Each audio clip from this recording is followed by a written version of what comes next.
ओंकारं बिंदु संयुक्तं नित्यं ध्यायन्ति योगिना कामिदं मोक्षदं चैव ओंकाराय नमो नमः।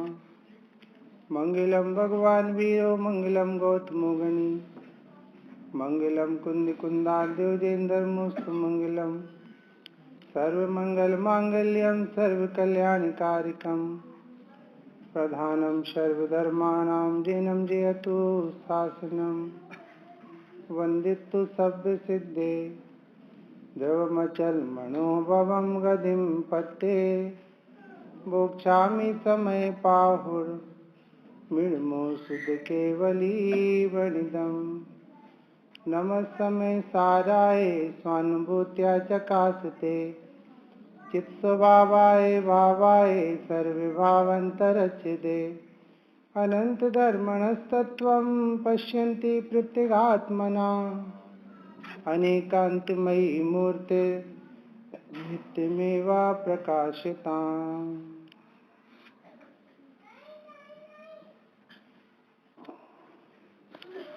भगवत आचार्य कुंद देव का ग्रंथ आदिराज समय साजी विराजमान। अभी हम सब आदरणीय दीदी के माध्यम से पंडित साहब के रहस्यों को उद्घोषित करने वाली रहस्यपूर्ण चिट्ठी का लाभ ले रहे थे।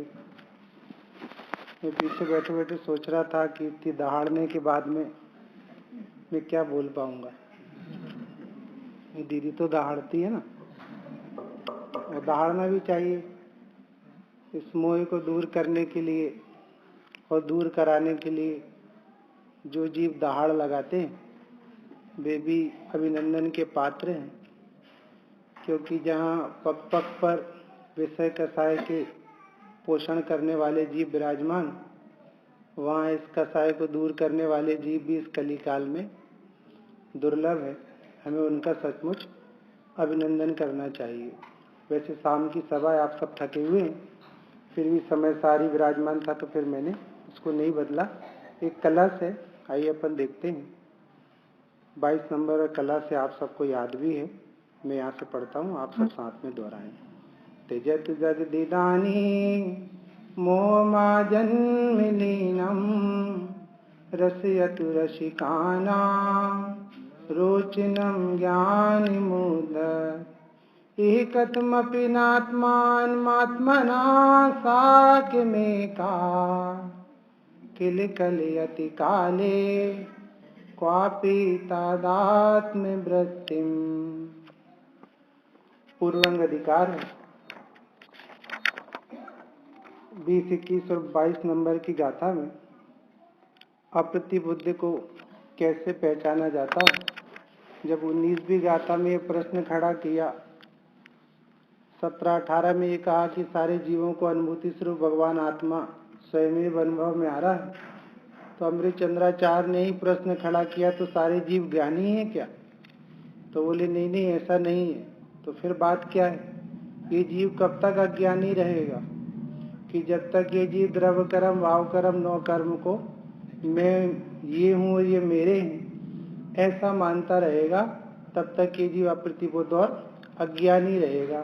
फिर उसी बात को विस्तार से खुलासा यहाँ 20, 21, 22 गाथा में किया कि वो द्रव्य कर्म भाव कर्म नौ कर्म क्या क्या है, वो कैसे कैसे जीव उन्हें अपना मानता रहता है। उसके बाद अमृत चंद्राचार्य को करुणा आई तो उन्होंने एक कलश प्रस्तुत किया। देखिए मैं पढ़ता हूँ। श्लोकार्थ। जगत अर्थात जगत के जीवों अनादि संसार से लेकर आज तक अनुभव किए गए मोह को अब तो छोड़ो और रसिक जनों को रुचिकर उदय हुआ जो ज्ञान उसको आस्वादन करो, क्योंकि इस लोक में आत्मा वास्तव में किसी प्रकार भी अनात्मा अर्थात परद्रव्य के साथ कदापि तादात्म्य वृत्ति एकत्व को प्राप्त नहीं होता, क्योंकि आत्मा एक है, वह अन्य द्रव्य के साथ एकता रूप नहीं होता। क्या कह रहे भैया? मानो वो तीनों गाथा का निचोड़ अमृत चंद्राचार्य ने प्रस्तुत कर दिया हो। सबसे पहले देखो कितनी सुंदर दृष्टि है जगत कहा तो जगत मतलब भैया अपने जगत की क्या परिभाषा पढ़ी? किसे कहते जगत? कि 6 द्रव्यों के समूह को भी कह रहे, जिसको नहीं कहते जगत। जगत मतलब जगत के जीवों। अमृत चंद्राचार्य को जगत में क्या दिखता होगा?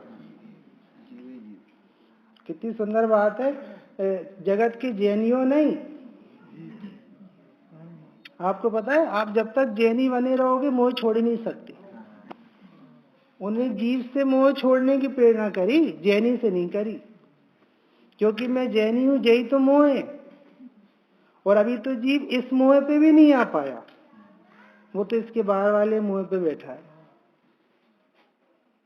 बोलो साहब, खनिया दाना के हो कि नहीं? खनिया दाना के हो कि नहीं? बोलो कैसा लगता है? थोड़ी देर के लिए कहीं उठाकर हम थोड़ी देर के लिए खनिया दाने में आ गया तो हमारा खनिया दाना हो गया। ऐसी प्रकृति ने तुम्हें 2, 4, 10 साल के लिए, 20 साल के लिए, 50 साल के लिए यहाँ भेज दिया, तो खनिया दाना हमारा कैसे हो गया? इसलिए कह रहे जगत के जीवों। और देखना, मुक्त जीवों को नहीं है उपदेश, किसको है? जगत के जीवों को। यही तुम अपने को मुक्त मानते हो तो तुमसे हम कुछ नहीं कह रहे, लेकिन यदि तुम जगत में हो तो हम तुमसे कुछ कह रहे। क्या कह रहे? जगत के जीवों, जगत अर्थात जगत के जीवों अनादि संसार से लेकर आज तक अनुभव किए गए मोह को अब तो छोड़ो। भैया ऐसा कब कहते अब तो छोड़ो? ऐसा कोई लड़का ऐसा गाड़ी चला रहा हो और ऐसा औंधा गिरा हो जाके कहीं, ऐसा गिर पड़ा हो और ऐसे हाथ पैर टूट गए हो और उसके पिताजी अस्पताल पहुंचे, भैया अब तो छोड़ो। अभी नहीं छोड़ोगे क्या? हाथ टूट गए, पैर टूट गए, मुंह टूट गए, अब तो छोड़ो। समझ में आ रहा है? ऐसे ही वो कह रहे हैं, हमने तुम्हें कुंदकुंदाचार्य ने गाथा बता दिया, द्रव कर्म, भाव कर्म, नौ कर्म तुम्हारे नहीं है, और तुम उसके बाद भी कह रहे कि हम वो ही है। और अनादिकाल से तुम वेदन किसका कर रहे? समझ में आता? ज्ञानी से पूछो तो बताएंगे तुम वेदन किसका कर रहे। एक भी जीव परद्रव का वेदन नहीं करता। जगत के सारे जीव एकमात्र मोह का वेदन करते, कोई दूसरी चीज का वेदन नहीं करता। अभी चेतन बाग में भी गाड़ियां खड़ी ना बहुत सारी, तो इतनी सारी गाड़ी खड़ी है, आप किसका वेदन कर रहे हो? बोलो किसका वेदन कर रहे हो? तुम्हारी जो है उसका। अभी यहाँ चप्पल रखी सबकी, तो बताओ कौन कौन सी चप्पल का वेदन कर रहा? अभी भी अपनी अपनी कहाँ से हो गई? जिसमें तुमने अपनापन स्थापित कर लिया। सोचो इसी का वेदन चल रहा, परद्रव का वेदन तो कोई कर ही नहीं सकता। जीव जगत में 2 ही वेदन करता है, या तो ज्ञान का और नहीं तो मोह का। तीसरा कोई वेदन नहीं होता। और ज्ञान के वेदन का स्वाद सुखरूप है और मोह के वेदन का स्वाद दुख रूप है। लग रहा है दुख रूप है, तो कह रहे हो यहाँ से। अभी हम वहां स्वाध्याय करा के भाई मेरठ में मिथ्या ज्ञान का स्वरूप संशय विपर्य अनद्य बसाए कह रहे हो, लेकिन पता अनद्य बसाए चल रहा, विपर्य चल रहा, संशय चल रहा। मोक्ष मार्ग सुख रूप है कि दुख रूप है? डाउट चल रहा है। डाउट नहीं चल रहा तो बेधड़क इस मार्ग में आदमी कूद कर आता। डाउट चल रहा है, अरे निर्णय लो ना। अब अभी यहां से जाओगे तो अपनी चप्पल पहनोगे कि अच्छी चप्पल पहनोगे? बोलो, तुमने निर्णय लेकर रखा है ये वाली मेरी है, बेधड़क होते। अभी यहां से घर जाओगे तो कौन के घर जाओगे भैया? ये अपना कहां से हो गया? समझ में आया? उसने निर्णय लेकर रखा है कि ये वाला अपना है, तो बेधड़क जा रहा है, यहाँ निर्णय ही नहीं करता। इसलिए वो कह रहे निर्णय करो भैया, नहीं तो मोह में पर्याय चली जाएगी। अनादिकाल से मोह में ही पर्याय जा रही है। बिन सिखाए नर सीख रहे हैं भोगन की चतुराई। कोई किसी को कुछ नहीं सिखा रहा, वो सब अपने आप सीख रहे हैं। इसलिए कह रहे भैया अनादिकाल से, देखना भी अभी चर्चा हुई नहीं, चालू करते अनादि संसार से लेकर, भैया कब से क्या कहलाता है जी अनादि? एक सागर की गिनती नहीं लगा पाए जी। वो गड्ढा खोदो, कितना बड़ा था वो? 1 योजन का है? कितना था वो भूल जाते। हाँ, कितने कोस का था? 3 ऐसे कोस का था। अब उससे बड़ा गड्ढा खोदो और उस पर फिर मेढ़े के बाल डालो, 100 बरस में एक निकालो, उतने में एक पल्लू होता है। और फिर उन पल्लों का, व्यवहार पल्लों का, उद्धार पल, फिर एक पल और फिर उसके बाद में कितने कोड़ा कोड़ी पल्लों का कितना सागर। समझ में आता भैया? अनादिकाल से तुम किस चीज का वेदन कर रहे हो? मैं आपसे कहता हूँ, आपको मैं रोज लौकी खिलाऊं तो आपको खींच आ जाए, लेकिन अनादिकाल से जिस मोह का वेदन कर रहे हो उस पर खींच भी नहीं आ रही। हमने कहती है, कुंद कुंदाचार्य ने लिखा है, ये जीव ने अनादिकाल से काम मोह बंधन की कथा ही सुनी है। एक बार पूजनीय पंडित साहब बोले, भैया अब तुम इतनी बार सुन चुके तो इस बार ये वाली सुन लो। अब वो तो तुम सुन ही चुके हो ना, सुन ही रहे हो ना। और तुम्हें यदि फिर भी ऐसा लगता है कि हमें वही वाली सुननी है तो कोई बात नहीं, इस बार ये वाली सुन लो, अगली बार फिर तुम्हें वही सुनने मिल जाएगी। अच्छी लगती है। अभी बोलो, मैं तुम्हारा क्या नाम है? नकली वाला सोच रहे हो? दोनों चेतन। और क्या बोलूं, इसने तो चेतन को भी जड़ कर दिया और जड़ को भी चेतन कर दिया। बोलो भैया, आकाश नाम है ना। अब बोलो, आकाश की तारीफ करे तो कैसी लगती है जी? ये कामभोग बंधन की कथा वो अच्छी लगती है। और भिन्न आत्मा का एकत्व, और गजब लिखा है, भिन्न आत्मा का एकत्व लिखा है। अभी आपको आत्मा को सब पर्यायों से, भेदों से, विकारों से भिन्न बतावे तो मजा नहीं आता। अभी ऐसे थोड़े ही है, अभी ऐसे थोड़े ही है। बोलो संजय भैया, सम्यक दर्शन के बाद भगवान है कि उसके पहले? तो फिर मुंह उतारे क्यों बैठे हो? पहले ही भगवान है तो फिर तो सम्यक दर्शन के ही मोहताज नहीं रहे ना। भिन्न आत्मा का एकत्व दुर्लभ है। यही पूजनीय पंडित साहब जबलपुर आए थे ना भैया, तो एक इतनी अच्छी बात उनके मुखारविंद से निकला वक्ता के लिए खास, कि भैया 5वीं गाथा पर प्रकाश डाल रहे थे, दर्शाओ एक विभक्त को। तो कहने लगे, भैया प्रवचन हो, गद्दी हो, भजन हो, एक ही चीज देखने और दिखाने लायक है, गायक भाव। वही दर्शाना, अपनी शैली नहीं दर्शाने लगना, अपनी पंडिताई नहीं दर्शाने लगना, एक गायक भाव को दर्शाना, और कुछ नहीं दर्शाना। क्योंकि और कुछ दर्शाने लायक भी नहीं है, और कुछ दिखाओगे तो फिर मोह पुष्ट हो जाएगा। कितना गजब लिखा है कुंद कुंद स्वामी ने, कि दर्शाऊं तो करना प्रमाण, न छल ग्रहण नहीं करना। किससे नहीं करना? मात्रा में, व्याकरण में, कहीं कोई चुक्केजम न छलम घेतब्बम, कि कहीं मैं चूक जाऊं तो। ऐसा क्यों लिखा? मालूम क्यों लिखा? क्योंकि इस जीव को चूकने वाली बात ग्रहण करने में बहुत आनंद आता है। अभी मैं गलत एक आध शब्द की गलत रूपना कर दूं ना, और फिर कोई व्यक्ति क्या, भैया की स्वादें अच्छी थी, क्या अच्छी थी यार, उन्होंने उसका अर्थ तो गलत किया था।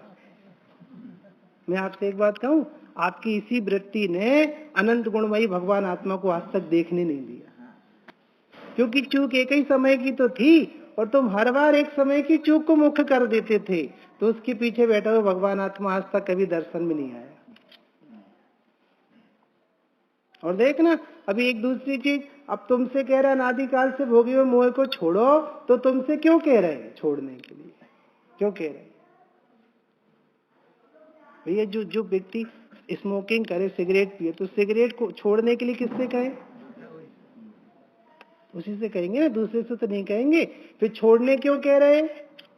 छोड़ने इसलिए कह रहे क्योंकि तुम पकड़ के रखे हो। जो चीज पकड़ के रखी जाती है उसे ही छुड़ाया जाता है। जो चीज व्यक्ति नहीं छोड़ रहा है उसे छोड़ने की प्रेरणा दी जाती है। ये बात हम मालूम क्यों कह रहे हैं? कोई कर्म का उदय तुम्हें मोह नहीं करा रहा, तुम खुद ही कर रहे हो, इसलिए वो कह रहे हैं कि अनादिकाल से भोगे हुए मोह को अब तो छोड़ो। अब मालूम ही अब तो छोड़ो, ही बहुत रहस्य भरा है। जब तक तुम असैनी पंचेंद्रिय तब तक तो छोड़ने की गुंजाइश ही नहीं थी। अब जब तुम सैनी पंचेंद्रिय हो गए तो कह रहे भैया अब तो छोड़ो। फिर सैनी पंचेंद्रिय होने के बाद भी जब तक तुम जैन मंदिर नहीं आए थे तब तक तो गुंजाइश भी नहीं निकल रही थी। अब जब तुम जैन मंदिर आए तब कह रहे भैया अब तो छोड़ो। तो मालूम ये जैन मंदिर में आकर मोह नहीं छोड़ता, यहीं आके मोह करने लगता है। बोलो संजय भैया, ये नया मंदिर अपना है कि पुराना मंदिर अपना है? कौन सा मंदिर अपना है? कि वो चेतन बाग वाला मंदिर अपना है? कौन सा मंदिर अपना? ये तो मोह छुड़ाते थे ना, तुम तो यही मोह करने लगे। कौन सी वाली वेदी अपनी है? जेठानी वाली कि देवरानी वाली? यहाँ तो नहीं है वो, इधर नहीं है। बोलो कौन सी? बोलो साहब कौन सी वेदी अपनी है? आज हम कहाँ भोजन करने गए थे ना, तो माता जी कह रही थी हमारे अंदर की आवाज कम है ना साहब, माइक तो ठीक है। क्या कह रहे? आज हम कहीं भोजन करने गए थे ना, तो वो कह रहे थे, बोले भैया वो हमारी बहू उस गांव की है, वहां अपनों वालों एक ही है।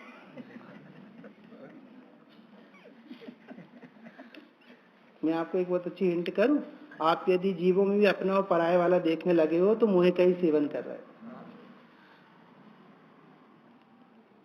और आपको पता है जब दो मुनिराज महावीर के जीव को शेर की पर्याय में संबोधन करने गए थे, तब वो अपना वाला नहीं था, वो शेर था। वो शेर को संबोधने गए थे। बोलो भैया अब तो छोड़ो, अब मंदिर मिल गया, अब तो मोह को छोड़ो। तो मंदिर में ही मोह कर रहे हो, मंदिर से ही मोह कर रहे हो। बोलो भैया अब कहाँ छोड़ोगे? नहीं तो तुम अब फिर कुंदाचार्य समय सार मिल गया, वो कह रहे अब तो मोह छोड़ो। अब हमने मोह नहीं छोड़ा, हमें सबको मोह छोड़ाने का मोह जग गया, नया मोह जगा। पूजनी पंडित साहब के वचन है, हमें बोलने में मुंह पर आता है, तुम लोग को बोलने नहीं मिलता तो मुंह पर आता है। बोलो समझ में आ रहा? मुंह देख रहे कैसे किसे पना पड़ा। अब तो छोड़ो। मानो सच कहूं, जब तक आप प्रतिज्ञा नहीं लोगे छोड़ने की, तब तक तुम जहां जाओगे वहीं मोह करोगे। क्योंकि जिसको जिसमें रस आता है वो वहीं पर अपना रस पुष्ट कर लेता है। कोई तम्बाकू का प्रेमी होवे ना तो वो ढूंढ लेता है पूरी ट्रेन में।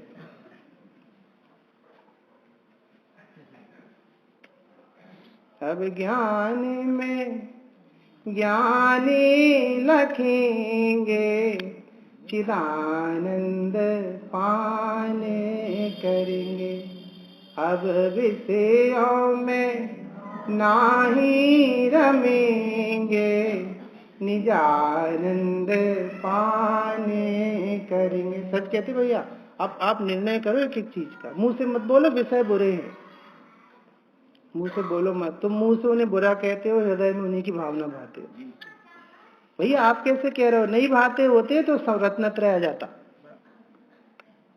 रत्नत्रय आ जाता। कल हम वहां थे ना, वे देवगढ़ में थे, तो बंदर आए और द्रव्य लेके चले जाए।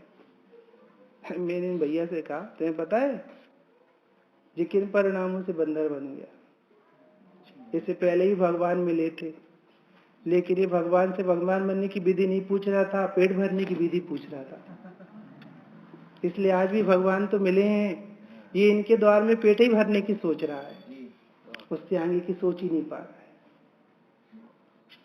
और इसने पिछले जन्म में भगवान मिलने के बाद भी भगवान बनने की कला नहीं सीखी, पेट भरने की आशा में लगा रहा, तो मायाचारी कर रहा था मंदिर में बैठे बैठे, तो उस मायाचारी से बंदर बन गया।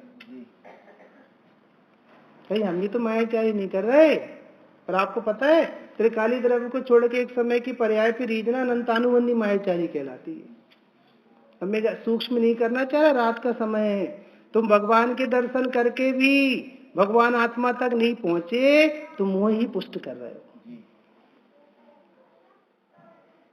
मोह ही पुष्ट चल रहा है। समझ में आ रहा है? सूक्ष्म है, अब जो अभ्यासी है वो पकड़ ले।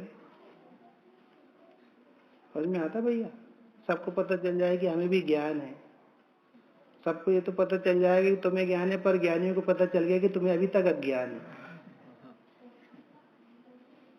इतनी अद्भुत वस्तु मिली है, सबको बताने की क्या जरूरत है भाई?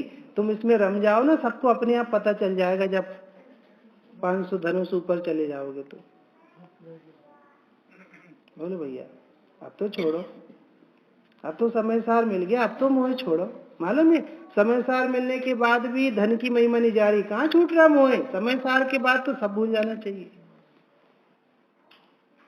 बताओ, हम आपसे कहते अभी आज हम वो सुबह वहां पवाजी में थे ना, सर्वोच्च हो अते विवसिते लोक के उस शिखर रे। हमने कहा देखो बाबूजी ने कितने रीजनेबल बात लिखी, सर्वोच्च हो इसलिए ऊपर बसे हो, पार्शलिटी नहीं है कि चाहे जो जाके चाहे जहां बस जाए।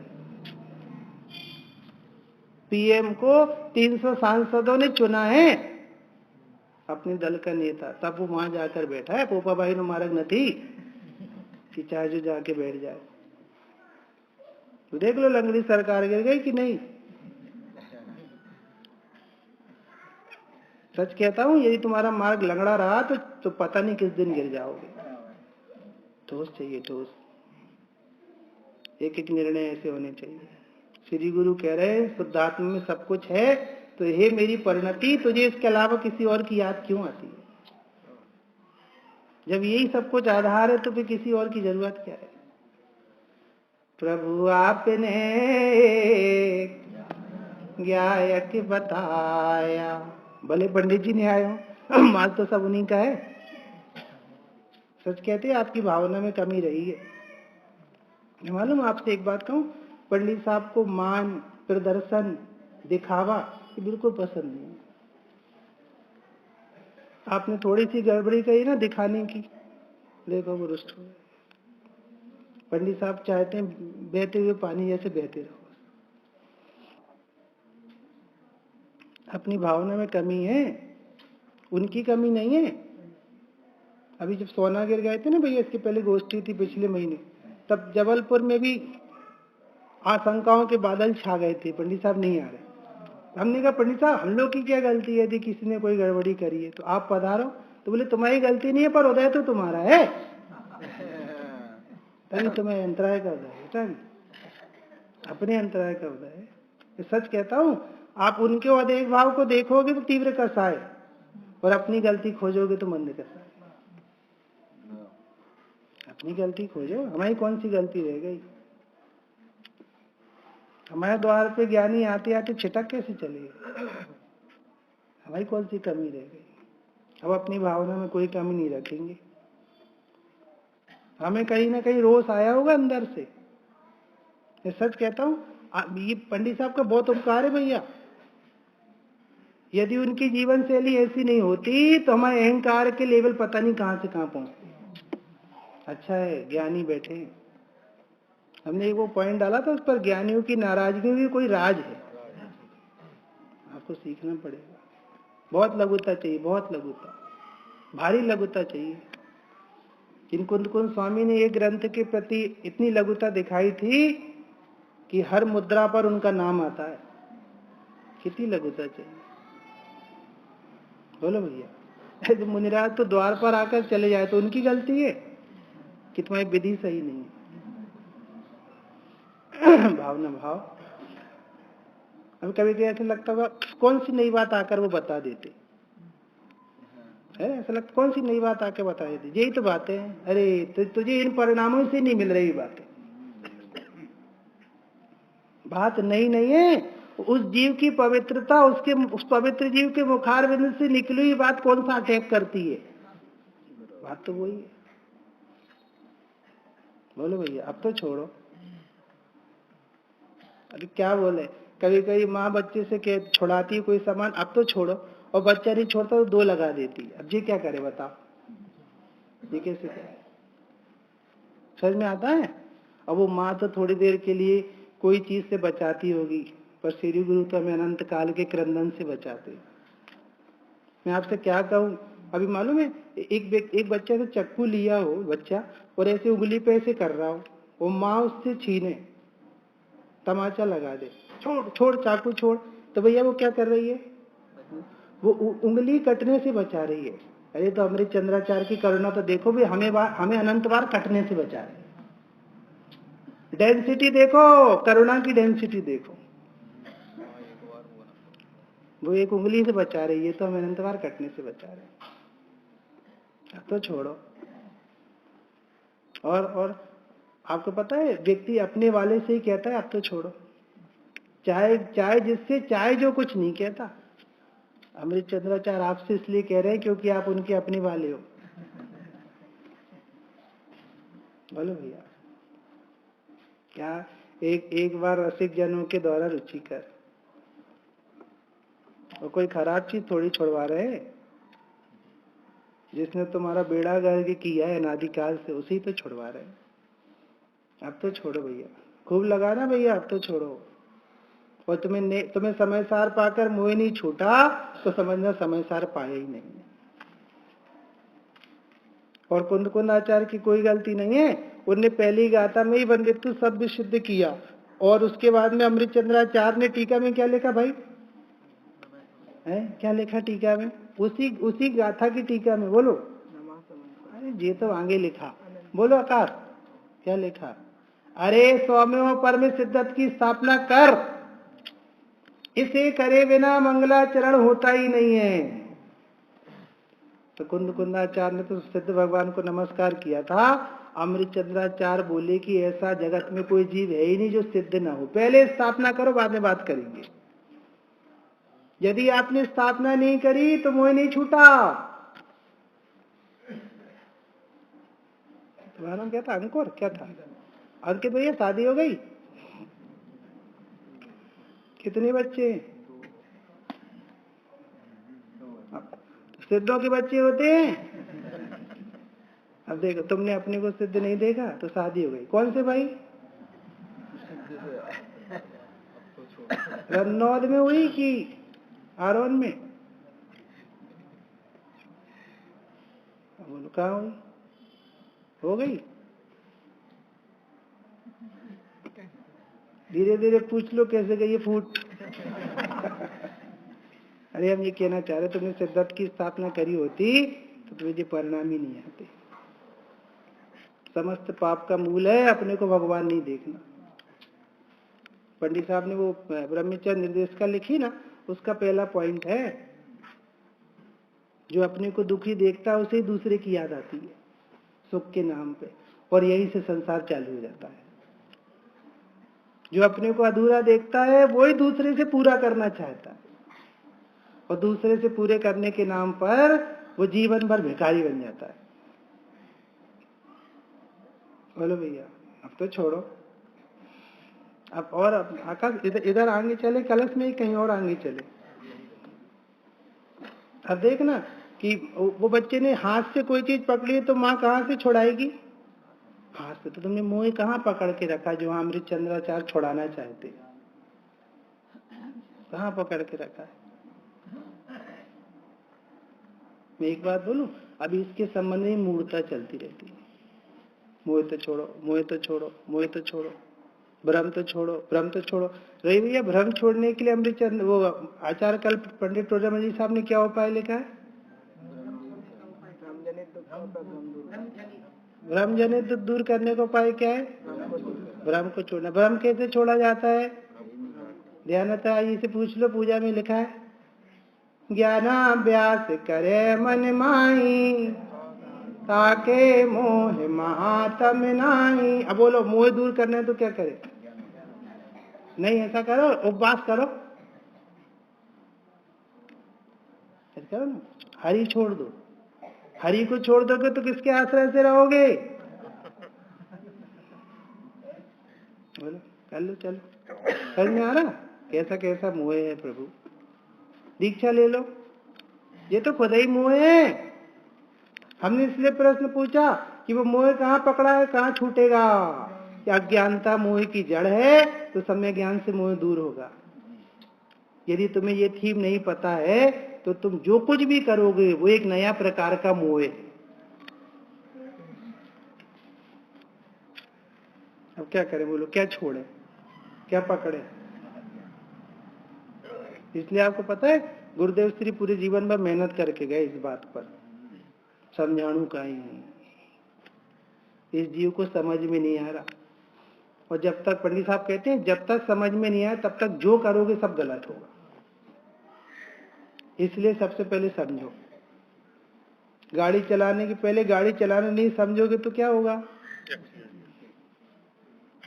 ऐसे यदि तुम पहले वस्तु स्वरूप नहीं समझोगे तो तुम जो करोगे सब गलत होगा। बोलो भैया, कहाँ मोह छोड़ना है, कहाँ मोह पकड़ के रखा है? बोला, अब वहां जाओ। कितने प्रकार के मोह है? 2 प्रकार की। कौन कौन सा? दर्शन मोह, चारित्र मोह। अब तो छोड़ो। अब दर्शन मोह मतलब श्रद्धा गुण की विपरीत पर्याय। श्रद्धा अंधी होती है, टोडामल साहब ने लिखा है। ज्ञान व्यवस्थित होवे तो श्रद्धा अपने आप होती है। ज्ञान व्यवस्थित करो।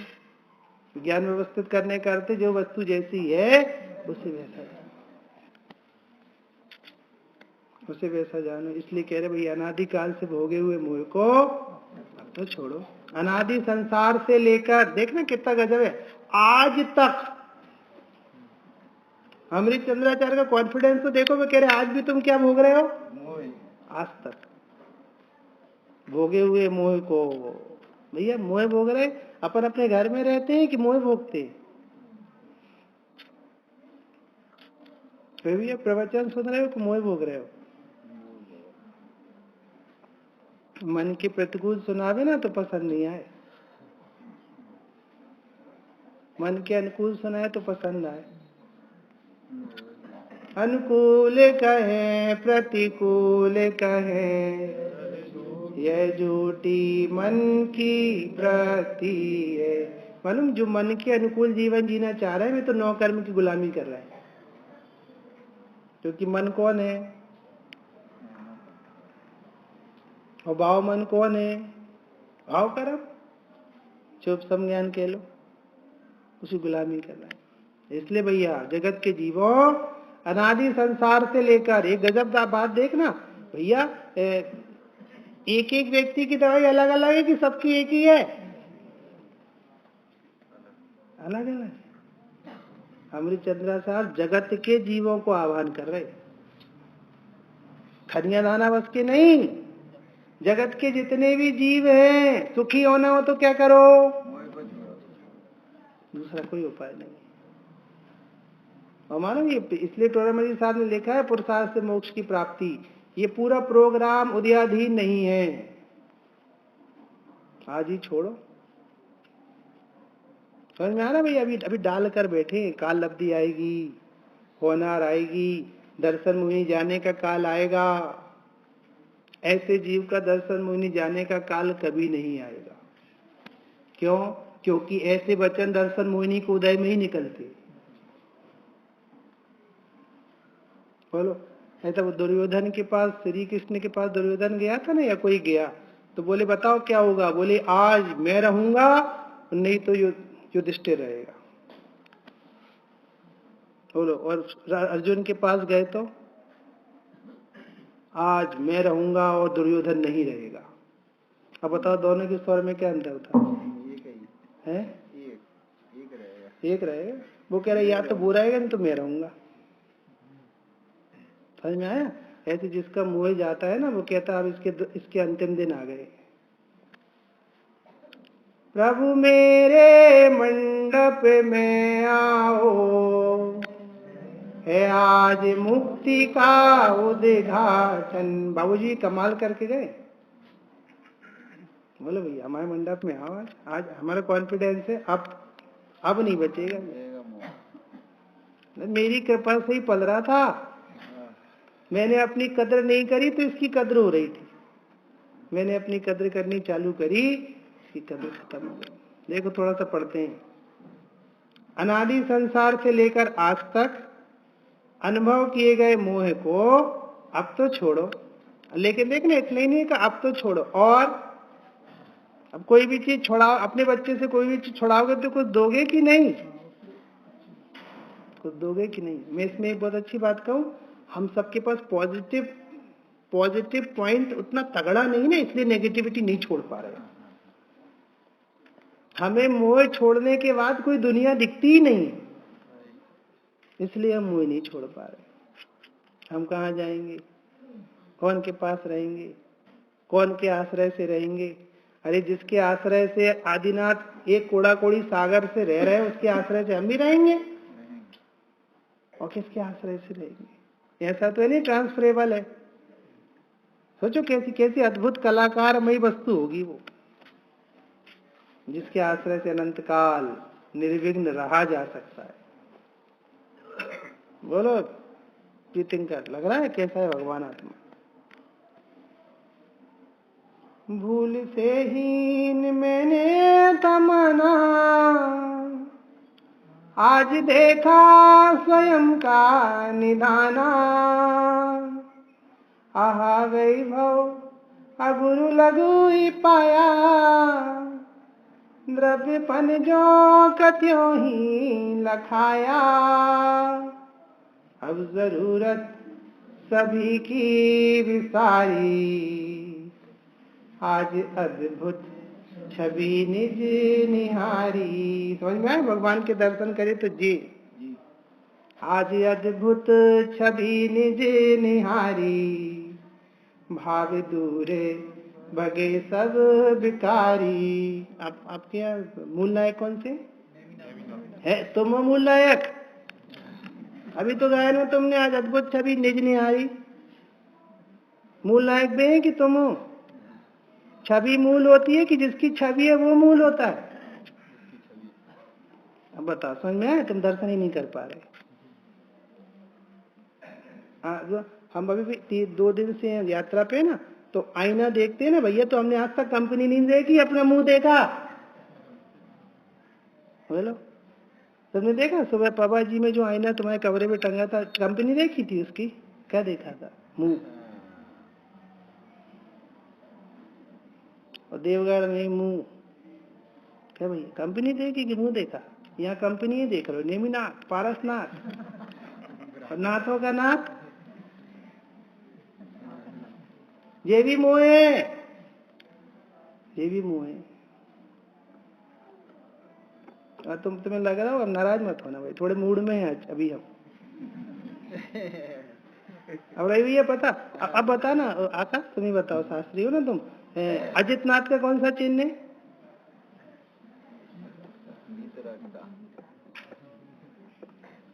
लाला जी, भाई साहब भेजिए ना। हाँ बताओ, संभवनाथ का कौन सा चिन्ह है?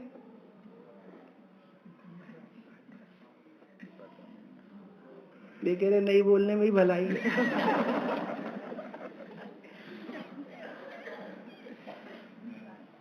बोलो साहब कौन? हाँ भाई साहब आप बताओ, अभिनंदन नाथ का कौन सा चिन्ह है? फुल घबराते काहे को? अब तुम यदि ये भी नहीं बताओगे तो हम कहेंगे तुमने बाल बोध भी नहीं पढ़ी क्या? इतना तो बताओ।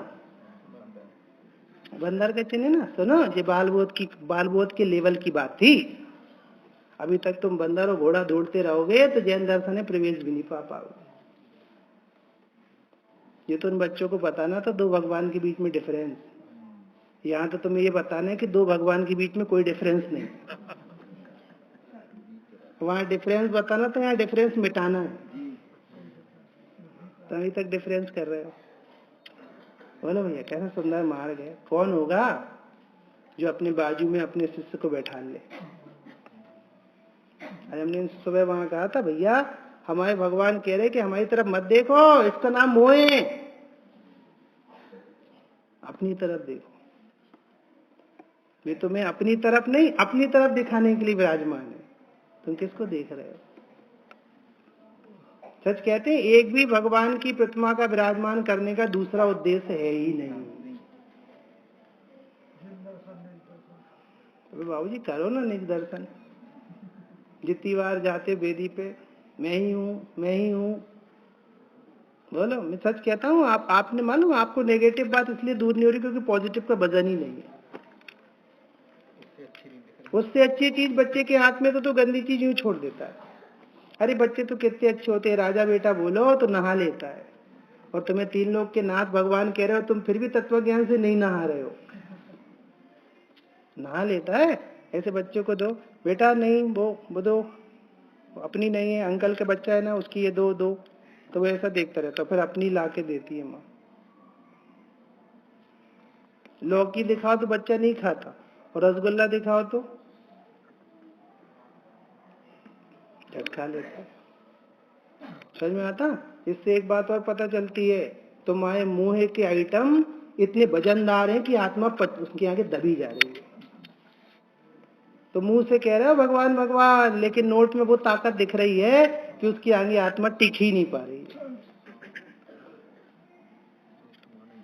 समझ में आया कितना आकर्षण है? स्वयं ही प्रभु हूँ, दिखे आज मुझको, महाहर्ष मानो मिला मोक्ष ही हो। मुझे तो पंडित साहब की याद आती, ये सब वचन उन्हीं के तो हैं। आज अपना स्तर गिर गया तो उन्हें उस स्तर की बातें करनी पड़ रही। नहीं तो सब वचन उन्हीं के मुखारविंद से तो निकले। अब अपना स्तर ऊंचा करो ना, ज्ञानियों के मुखारविंद से ऊंची बातें नहीं करने लगी। बोलो भैया, अब तो छोड़ो। और पता है आप एक चीज और देखना, एक मनोविज्ञान है, जब भी इस तरह की भाषा होती है ना, अब तो छोड़ो, तो बुरी चीज छुड़ाई जाती है, अच्छी चीज नहीं छुड़ाई जाती, बुरी चीज छुड़ाई जाती है। हाँ, जिससे आपका लॉस हो रहा है, हानि हो रही हो, आपकी बेइज्जती हो रही हो, बर्बादी हो रही हो, अब तो छोड़ो। कल गाड़ी पे आ रहे थे ना, चलाते थे, ऐसे बहक रहे थे लोग, झूम रहे थे, उन्हें हमें साइड देनी पड़ रही थी। अब सोच बाबूजी, अब ऐसे झूमते झूमते नाली में गिर जाए तो सब लोग आके क्या कहेंगे? अब तो छोड़ो। मैं सच बोलूं आपसे, अभी मैं वैराग की तरफ जा नहीं रहा। अभी एक घटना घटी ललितपुर में, अभी रिसेंटली 3-4 घंटे पहले। आपको ये सेल्फी बहुत अच्छी लग रही है ना, प्राण लेगी आपके। एक छोटी सी बच्ची, वहां पे कोई नहर के वहां पर पानी निकलता है, नहर को सप्लाई के लिए, देवगढ़ा रोड पर, पंप कैनाल बोलते हैं, जो लोग वहां से परिचित होंगे जानते होंगे।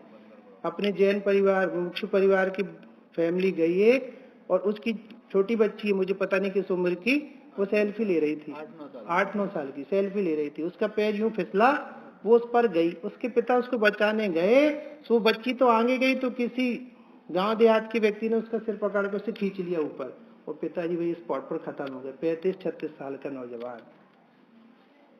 अब कितनी अच्छी रही पिकनिक होली की, अब क्या गुजर रही होगी उसकी पत्नी पर। मुझे चेहरा याद आ रहा, वो परिचित की बच्ची है बीना की, चेहरा याद आ रहा उसका कि क्या क्या गुजर रही होगी। जिसके आश्रय से जीने का सोचा होगा वो ही छोड़ के चला गया। लेकिन एक ज्ञायिक भाव कितना अच्छा है, तुम इसके आश्रय से जीने की सोचिए, तुम्हें कभी छोड़ के नहीं जाएगा। कौन से भोगों के चक्कर में पड़े हो? बोलो, आज जितनी आकुलता कमलनाथ को इतनी हमें नहीं है, क्योंकि हमने कभी परद्रव्य में इतनी आशा ही नहीं भरी थी कि हमारी आशाओं का घात हो। क्या दम है? कहाँ जा रहे हो? किसके पास जा रहे हो? अनंत दुखी है। अभी आप घंटा भर दो, मैं अनंत दुख सिद्ध करूं एक एक के अंदर। महाआकुलित जीव है, निराकुलित तो ये बैठे, काहू से लेना नहीं, काहू से देना नहीं। आवे सो आवनहारा। अभी आप लोग सब लोग चले जाएंगे तो भगवान उदास नहीं हो जाएंगे? उदास नहीं, प्रसन्न हो जाएंगे। चलो जाओ, तो हल्ला बहुत कर रहे थे, इन्हें क्या लेना देना? तुम्हें अपना परिणाम संजोना हो तो आ जाओ, और अपनी बर्बादी करनी तो चले जाओ, हमें क्या करना? हमें तो जो करना था सब हो चुका, करते दशा पा चुके, अब कुछ करने को बाकी नहीं है। बुरी दशा है। अब कैसा लगता है? कितनी खुशी से गए होंगे वो सब, पूरी फैमिली, बीवी बच्चे सब आराम से, चल घूम के आते हैं। अब 3 में से 2 हो गए। अब कैसा को लग रहा है उनको? आपको पता है वो ये कहना बहुत आसान होता है। राम और लक्ष्मण अकेले बचे थे ना, तो पत्तियों से पूछ रहे थे सीता के बारे में, छाये सम्यक दृष्टि। मोह जब ज्ञानियों तक को नहीं छोड़ रहा तो अज्ञानी की कौन दशा। भैया मैंने बहुत सोचता रहता हूँ, तब लगता है अकेले हैं बहुत मजे में। कम से कम कोई बच्ची हमारी सेल्फी तो नहीं खींचेगी, शांति से जीवन जी रहे हैं, कोई लेने के देने दो, कोई की चिंता नहीं है। अब तो अनंत काल निश्चिंत रहने की बारी है। इसलिए तो मानो आपकी हंसी के पीछे अनंत दुख दिखता है मुझे। अभी गाड़ी में ऐसे जावे, अभी लुढ़का नीचे मरा, हमें तो ये दिख रही। हमें कोई इंटरेस्ट नहीं है तुम्हारी गाड़ी में, न तुम्हारी लाड़ी में, न तुम्हारी बाड़ी में। गंभीर है, केवल ज्ञान में दिखता रहता है ना। शादी हो रही, उसी के 2 साल बाद मृत्यु हुई, उसमें देख रहा है केवल ज्ञान में। गंभीर, तुम नाच रहे हो वो गंभीरता से देख रहे हो। अभी विधवा होने वाली है ये, अभी वैधव्य का जीवन चालू होगा। समझ में आता है संजय भैया? खूब सोचना चाहिए, खूब। और आप लक्ष्य बनाओ भगवान बनने का। आप जब भगवान बनने का लक्ष्य बनाओगे तो संसार की घटना वैराग में निमित्त बनेगी। और यदि मुक्ति का लक्ष्य नहीं बनाओगे तो घटनाएं यूं आएंगी और यूं चली जाएंगी। ठीक है, अब संसार ऐसी भी, उनकी आयु इतना ही होगी। तो तुम्हारी क्या 200-500 वर्ष की है क्या? मैं सच कहता हूं, हर एक दिन जो जा रहा है वो अगले दिन से ज्यादा पावरफुल है, क्योंकि जो अगला दिन आएगा उसमें आज जैसी ताकत नहीं होगी। क्योंकि घटता हुआ काल ना दुखमा काल है, पुंडाव सर्पणी, डाउन पर है सब। और आप देख लेना, अभी आपने जब चेतन बाग बनाया होगा तब के परिणाम और आज के परिणाम में देख लेना समाज की हालत भी क्या हो चुकी होगी। काल खोटा है। कोई भी नई संस्था बनाने के पहले के परिणाम और प्रतिष्ठा होने के बाद के परिणाम में जमीन आसमान का अंतर हो जाता। इसलिए आज दौल समझ सुन चेत सजाने, यो जीवन फिर मिलन कठिन है। अभी त्यारे आज करो आज। इसलिए अनुभव किए गए मोह को अब तो छोड़ो और रसिक जनों को रुचिकर। ये कितनी अच्छी विषय। रचिक कितने बज गई? टाइम बता दो। वो तो मुझे भी देख रहा है, कितने बजे तक ले रहे बताओ ना। 10 बजे तक, क्योंकि रसिक जनों को रुचिकर का विषय आ रहा है। कितनी अमृत चंद्राचार्य ने रसिक जनों को रुचिकर, रसिया जो होता है ना, रसिया, उसको अपने रुचि का विषय कैसा लगता है? आजकल लोगों के मोबाइल होता है ना रुचि का विषय, तो वो उसमें इतने तल्लीन रहते हैं कि गाड़ी निकल जाए, ट्रेन गुजर जाए ऊपर से, नदी में गाड़ी कूद जाए कुछ। मैंने भी किससे कहा था, इस जीव ने चौथे काल में पूरे जीवन जितनी बार उंगलियां माला की गुड़िया खिसकाने में नहीं खिसकाएंगे, उतनी बार सेल्फी में खिसका दी होगी। नाम सेल्फी रख दिया और सेल्फ का कुछ नहीं है उसमें। जैसे रस होता ना, रस, जैसे रावण को स्त्री का रस लग गया था ना भैया, कुछ नहीं दिख रहा था। न नीति दिख रही थी, न अनीति दिख रही थी, न नरक दिख रहा था, न स्वर्ग दिख रहा था, न धर्म दिख रहा था, न अधर्म दिख रहा था, न परिस्त्री दिख रही थी, न स्वस्त्री दिख रही थी, न विवेक दिख रहा था, न अविवेक दिख रहा था। एक रस लग गया था। ऐसा रस चाहिए। रसिक जनों को रुचिकर। और देखना एक दूसरी कंडीशन, रसिक जनों को रुचिकर लिखा है, मतलब जो इसमें रस लेगा वो रसिया हो जाएगा। पक्की बात है, गारंटी दे रहे हैं। एक बार इस्तेमाल करके देखो, आप इसी के ग्राहक हो जाओगे। रसिक जनों को रुचिकर। कैसा रस आ रहा बोलो? अमृत, ये अपने आदिनाथ स्वामी को कितना रस आ रहा रही भैया? कितने बरस हो गए? कितने बरस हो गए? एक कोड़ा कोड़ी सागर कैसा रास्ता था, कैसा रास्ता, निकल ही नहीं रहे। अजित नाथ के पास गए तो 50 लाख करोड़ सागर तो उनको भी हो गए, वे भी नहीं निकल रहे।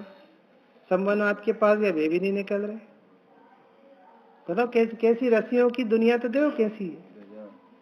कौन सा रस पकड़ा होगा, याद नहीं आ रही होगी। देख तो है कोरोना वायरस से कितने लोग ग्रसित हैं, पगले से दुखी हो रहे सबके सब। अभी हमने मेरठ में कहा था तुम्हें कोरोना वायरस से बचने का उपाय बताएं, अपनी पवित्रता बढ़ाओ, पुण्य का उदय होगा तो वो निमित्त नहीं बनेगा। जिसको पाप का उदय आएगा उसी को निमित्त बनेगा। अभी अनुराग भैया मैं पूछा था चाइना में टोटल पॉपुलेशन कितनी है? 150 करोड़ के आसपास है, 150 करोड़ के आसपास है, बराबर है। वो कितने लोग इफेक्टेड हैं?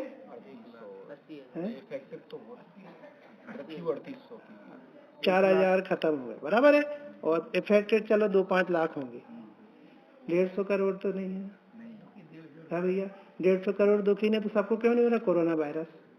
जिसका पाप को उदय आता उसी को होता है, सबको नहीं होता। चाइना वाले को नहीं हो रहा तो खनिया नाना वाले को होगा। समझ में आता भैया? अब तुमने पुण्य पाप की प्रतीति करी होती तो झुलस नहीं रहे होते। हम सावधानी में नहीं रहने की बात नहीं कर रहे, निश्चिंत रहने की बात कर रहे। निश्चिंत रहो, यदि हम आयु के निषेक बाकी हैं तो कुछ नहीं होने वाला है। और यदि हमें आयु के निषेक चले गए हैं तो वो ललितपुर वाला तो बिना कोरोना वायरस के चला गया, वहां तो कोई कोरोना वायरस नहीं था। क्यों मालूम? आपसे टाइम हो रहा है, आप एक एक बात का निर्णय करो, नहीं तो यूं पर्याय नद्यवसाय में जाएगी। सूचना सुनना अलग बात होता है और सूचना सुनकर उस मार्ग पर चल पड़ना अलग बात। रसिक जनों को रुचिकर हरि अंतर आनंद के रसियाती थंकर नाथ हमारे। तो कैसा रहा सारा, बोलो भैया कैसा रहा? एक 8 साल का 11 साल का नन्हा बालक कुन कुन, कैसा रहा सारा? मम्मी कह रही मत जाओ, वे कह रही तुम भी आओ। कैसा रहा बोलो? बताओ 11 साल के बच्चे को क्या सूझता होगा? कितने साल के हो? हैं 8 साल के। 8 साल के जिनसेन कभी कपड़े ही नहीं पहने, कैसा लगता? कभी शर्म नहीं आती? एक 8 साल का बच्चा तुम्हें चढ़ा रहा है, तुम्हें कपड़े में मजा आ रहा है, और वो भी कपड़े कैसे गंदे गंदे, तन ढकने के लिए थे, तुम तो तन दिखा रहे हो। सच कहता हूं, यदि आपकी जीवन शैली घटिया है, हल्की है, तो भूल जाओ, ऐसे हल्के लोग चित्रालय में नहीं बैठेंगे। अब अपना स्तर नीचे गिराएंगे तो आप नीचे ही जाएंगे। हर चीज की अपनी एक पात्रता है। हम भैया कभी एयरपोर्ट जाते ना फ्लाइट पे, तो 10 बार उसको आईडी दिखानी पड़ती है। बिना आईडी के तो फ्लाइट में चढ़ने नहीं मिल रहा, और जो बिना आईडी के मोक्ष जाना चाहता है, बोलो बोलो भैया, लौकिक काम नहीं हो रहा उसके बिना, जी पारलौकिक काम कैसा हो? कैसा जीवन? बोलो 8 साल का नन्हा बालक आना ही नहीं चाह रहा, 11 साल का एक छोटा सा बालक मस्ती कर रहा है। कौन सी मस्ती कर रहा है? जंगल में क्या हो रहा होगा? तुम्हें लग रहा है जंगल में, वो जंगल में थोड़ी है, ये तो गायक में। जंगल में तो तुम हो। इससे ज्यादा मैं कुछ नहीं कहता। आज पता है, आज मनुष्य नहीं है, पशु है। तभी तो अपनी पत्नी के पेट में से निकली हुई बच्ची के साथ ही बलात्कार कर रहा है। ऐसा तो पशुओं में होता था। ये कभी कभी सोचता हूँ, ठीक है हम तत्व ज्ञान पढ़ रहे हैं, हम सबको अच्छी बातें मिल रही, लेकिन धीरे धीरे समाज कितना स्तर कितना गिरता जा रहा है। मैं उस तरफ जाना नहीं चाह रहा, अच्छा तत्व चल रहा, पर कैसा कैसा घटिया काल है। इतनी बड़ी चीज हो गई क्या वो, कि तुम विवेक अविवेक सब भूल गए? बोले भैया, हम सच कहते, दूर रखो मोबाइल से, दुर्दशा होगी। तुम अपने लड़के को मोबाइल दे दोगे तो अपनी लड़की को असुरक्षित समझना। नहीं तो पढ़ लो आप 10 तारीख का भास्कर, फरवरी का 10-11 तारीख का पढ़ो, ऊपर लिखा है भैया बहन की कथा लिखी है, माँ बेटी की कथा लिखी, भैया बहन की कथा लिखी, ऐसे पूरा मोबाइल के नुकसान लिखे थे ऊपर। अब आप सोच रहे हो कि आप कहाँ पहुंच गए, हम वहीं पहुंच गए जहां आप पहुंच गए हो। इसलिए भैया जीवन बहुत अच्छा बनाओ, भगवान बनना है तो, और यहीं फिरना है तो कोई बात नहीं, ये तो चल ही रहा है संसार में। और रसिक जनों को रुचिकर, मतलब इतने मोह छोड़ो, यही नहीं छोड़ा अमृत चंद्राचार्य ने, और है भैया, बात बाकी और है। ऐसा अभी व्यक्ति को कहो ना कि भैया आप अपने वाले कपड़े उतार लो और धोती दुपट्टा पहनो, भगवान का भी सीख मिलेगा, अच्छा जल्दी तैयार हो जाए। ऐसे भैया मोह छुड़ा रहे तो कुछ दे रहे हैं आपको, क्या दे रहे? हम वो वस्तु देंगे जो रसिक जनों को तुम्हारी रुचि का विषय देंगे। जैसे बच्चों को पाठशाला पढ़ाओ ना, तो बेटा पाठशाला आओगे, आएंगे, फिर क्या दोगे? गिफ्ट देंगे, तो वो पूरे टाइम गिफ्ट अंकल गिफ्ट कहाँ है? अब बताओ, वो बैठा है, नजर किस पर है? ऐसी तो मुझे तो छोड़ा, हम तुम्हें गिफ्ट देंगे। कौन सी गिफ्ट दोगे? वो वाली गिफ्ट देंगे जिसका रस जिसको लग जाता है वो कभी छूटता ही नहीं। इसलिए लिखा है रसिक जनों को रुचिकर। एक चीज और देखना भैया, जिसकी रुचि होगी उसी में रस आएगा, रुचि बिना रस नहीं आता। सुनने का विषय अलग है, रुचि का विषय अलग है। सुनने का विषय रुचि का विषय बनेगा तो रस आएगा, और सुनने का विषय रुचि का विषय नहीं बनेगा तो रस नहीं आएगा। और रुचि का विषय मालूम दुनिया में कौन बनता है? जिसमें सुख की बुद्धि होती है। और टोडामल साहब ने लिखा है, आप ही खुद सुख की कल्पना कर लेता है, उसमें सुख मान के प्राप्ति करके अपने को सुखी मान लेता है। सुख उसमें है कहाँ? ऐसे ही जिसने सुख की बुद्धि की है उसको उसकी रुचि हो जाती है, फिर उसको उसी में रस आने लगता है। आप देख लेना, कोई को प्रथमालिंग में रस आता हो तो उसको कथा कहानी पढ़ने में मजा आता, किसी को किसी में रस आता, किसी को किसी में रस आता। उन्हें वहां पे सेट करके रखी है अपनी अपनी बुद्धि। इसलिए नक्की करो सुख किसमें है, सुख का आधार कौन है, सुख कहलाता क्या है, तब उसका रस बनेगा, नहीं तो नहीं बनेगा। तो रसिक जनों को रुचिकर, शॉर्ट में है, अभी विषय बहुत है। उदय हुआ जो ज्ञान, कौन सा ज्ञान? उदय हुआ जो ज्ञान, कौन सा ज्ञान भैया? ज्ञान का उदय है कि अस्त है?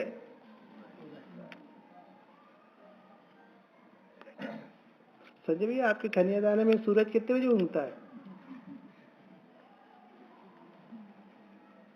बोले पंडित जी रात में रुके हो, कल सुबह आप ही देख लेना। हम तो देख ही लेंगे, आप बताओ कितने बजे उगता है? जी कह रहे 6:40 पे है। तो क्या भैया अभी सूरज डूबा है कि उंगा है? अरे तुम लोग के बीच में विवाद है क्या? वो कह रहे 6:40 पे उंगेगा, जी कह रहे उंगा है। बोलो भैया उंगेगा कि उंगा है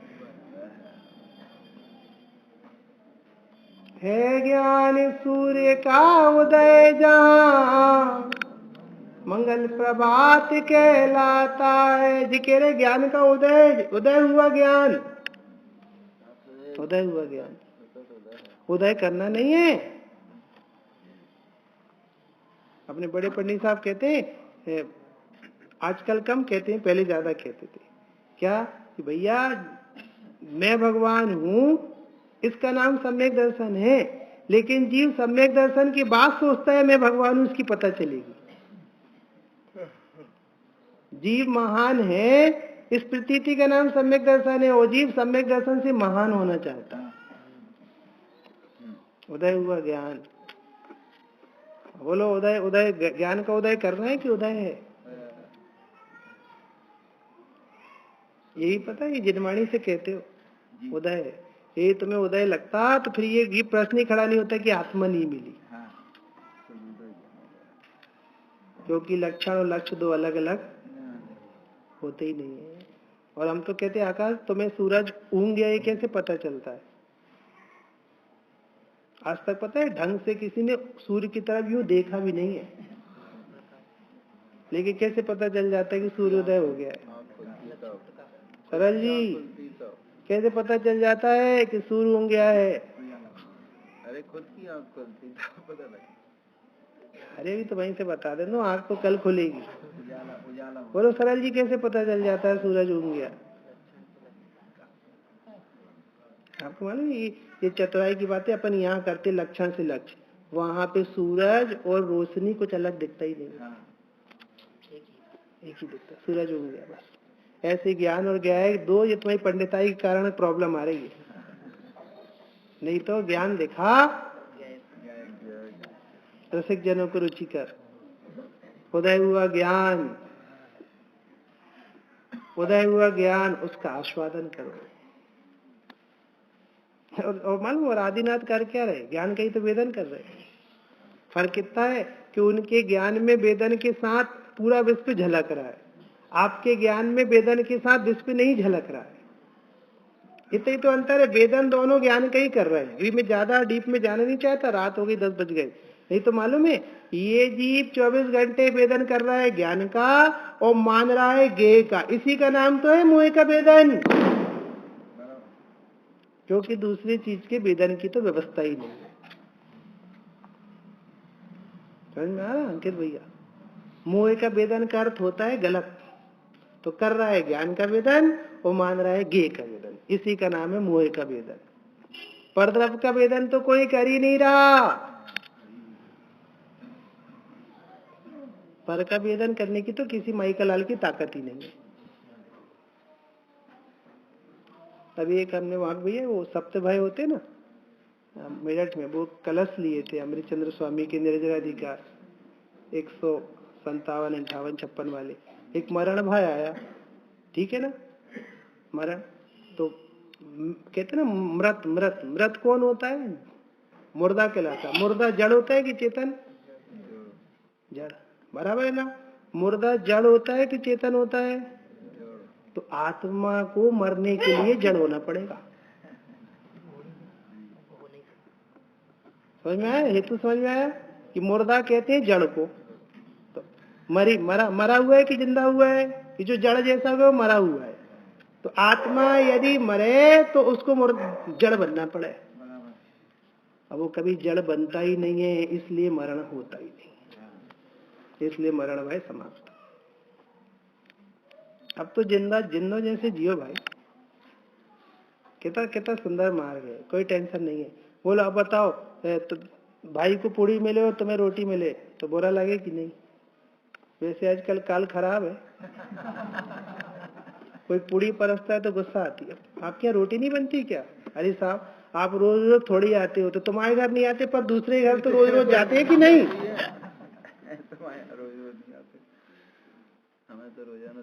हमारी तो रोज दिवाली भैया। बोलो इसको सोने की चेन मिले और तुम्हें चांदी की मिले तो मालूम है सोने चांदी के वेदन कोई नहीं कर रहा, सब मोह का वेदन कर रहा है। अभी भी हम कहते तुम्हारे यहाँ घर है, लोकल एड्रेस है, तुम्हारे साथ है अभी, फिर भी मेरा है। तो वो सामग्री तो वही रखी है। किससे पूछो आपके पास कितने जोड़ी कपड़े पहने? तो एक ही हो, बाकी कहाँ रखे? तो बता वेदन काय का चल रहा? उसका वेदन नहीं चल रहा, ज्ञान में मुँह का वेदन चल रहा। वो नहीं वेद रहे, आप अपनी मान्यता को वेद रहे। इतना सरल काम भी नहीं कर सकते। कैसा गजब उपकार लगता अमृतचंद्राचार्य का। उनने तुमसे एक फूटी कौड़ी भी नहीं छोड़वाई। क्या छोड़वाया? मूर्खता, मूर्खता छोड़वाई। जैसे किसी से कहे ना भैया आज हम बहुत खुश हैं, कमल की सरकार बन गई है, ऐसा खुश हो गए चिन्मय, और बोले आप हमारे घर आना, हम आपको लड्डू खिलाएंगे। और बरनी के अंदर लड्डू भर के बाहर से चटवाएं तो कितने देर तक चाटोगे? बोलो साहब कितनी देर तक चाटोगे? सरल जी, अब आप ही सरल हो तो आपसे पूछ रहे हैं हम तो। बोलो कितनी देर तक चाटोगे? एक बात बोलूं कि कोई घंटे भर तक चाट रहे तो अमृत चंद्र आचार्य के अब तो छोड़ो। 1 घंटे से की जाने वाली मूर्खता को अब तो छोड़ो। नहीं साहब 1 घंटे और चाटूंगा। मैं तुमसे पूछता हूँ कितनी देर तक चाटता रहे कि रसगुल्ले का स्वाद आ जाए? ऐसे भले आदमी इस ज्ञान के अलावा दूसरा कोई चीज ये जीव का वेदन करता ही नहीं है, और ये दिन भर उस ज्ञान में गेहूं का लक्ष्य कर करके चाटने में लगा है, तो मिल तो कुछ रहा नहीं है, व्यर्थ ही दुख भोग रहा है। और भरोसा नहीं हो तो जाकर एक एक गे के पास खड़े होकर देख लेना, आज तक कोई मई का लाल उस गे से सुखी नहीं हुआ है। इसको कहते हैं मोह का वेदन।